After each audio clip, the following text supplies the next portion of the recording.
it. Picture this: the roaring 1920s New York. A world of glittering parties, forbidden liquor, and fortunes made overnight.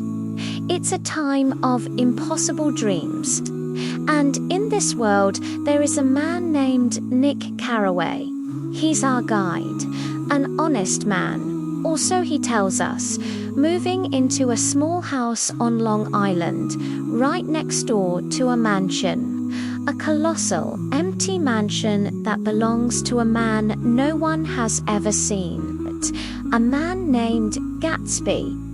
Rumors fly like champagne corks.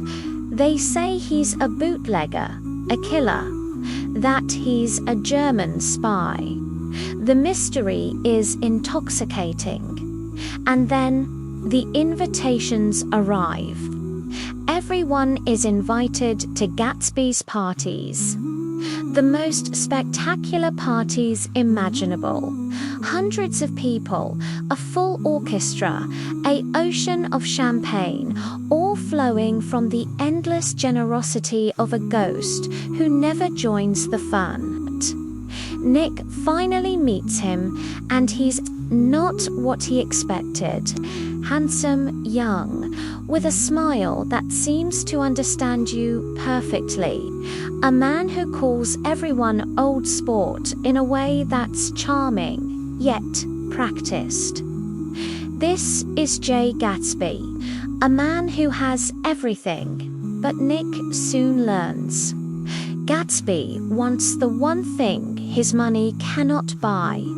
Across the bay, Nick can see it from Gatsby's lawn, a green light blinking at the end of a dock. It belongs to the house of Tom and Daisy Buchanan. Daisy is Nick's cousin. She's beautiful, ethereal, and her voice is, well, it's full of money. She's married to Tama Brute of a man, old money, arrogant, and currently having an affair with a mechanic's wife named Myrtle. But years ago, Daisy and a young soldier named Jay Gatsby were deeply in love. He was poor and she was rich. He went off to war, promising to return. She didn't wait. This is Gatsby's secret. This is the engine behind everything.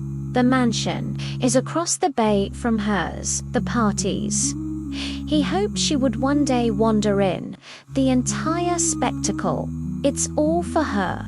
The green light is his holy grail. It is Daisy. He begs Nick to help him. To arrange a meeting. I just want to see her old sport, he says, his voice trembling with a hope so fragile it could shatter. The suspense is unbearable.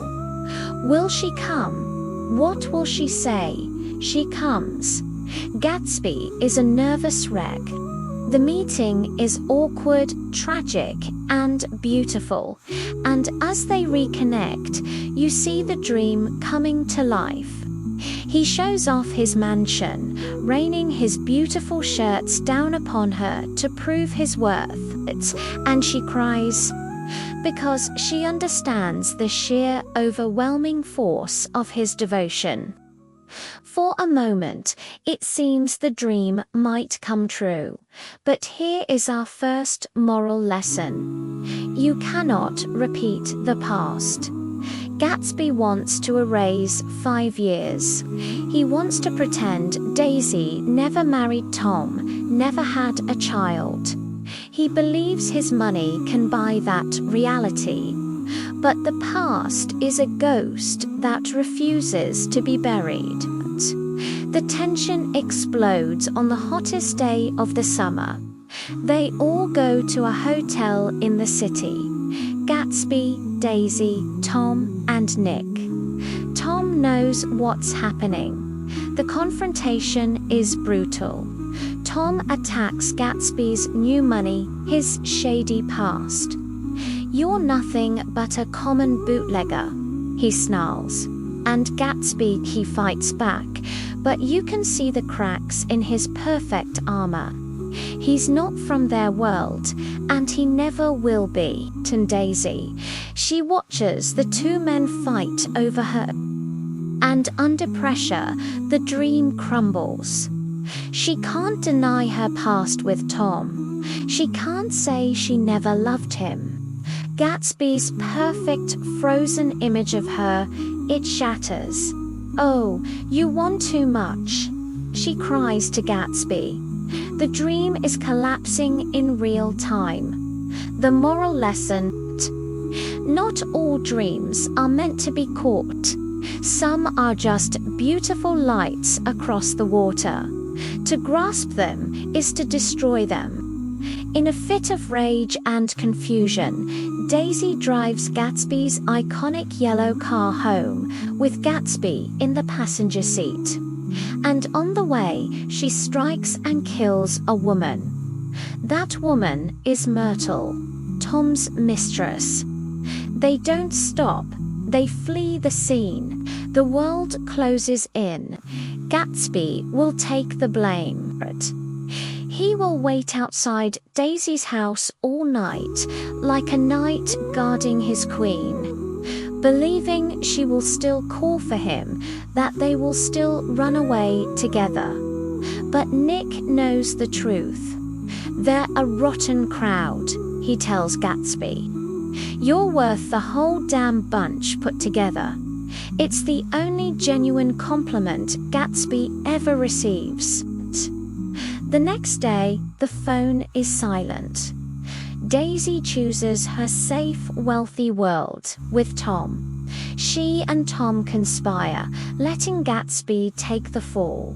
And the final cruel act of this tragedy belongs to George Wilson, Myrtle's grieving husband, misled by Tom. He believes the man in the yellow car was his wife's lover. He tracks him to Gatsby's mansion. Gatsby dies in his pool, still waiting for a phone call from Daisy that will never come. Wilson turns the gun on himself, and in the end, almost no one comes to the funeral. The thousands who drank his champagne, who danced to his music, they vanish. Only Nick, Gatsby's father, and one random partygoer are there to say goodbye. The man who seemed to have the whole world in his hands dies utterly alone.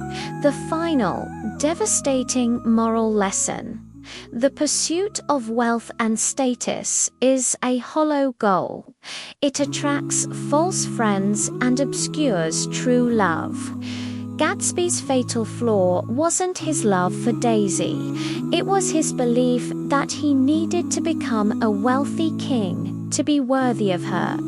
He built a monument to a dream, but the dream itself was an illusion. So what is left?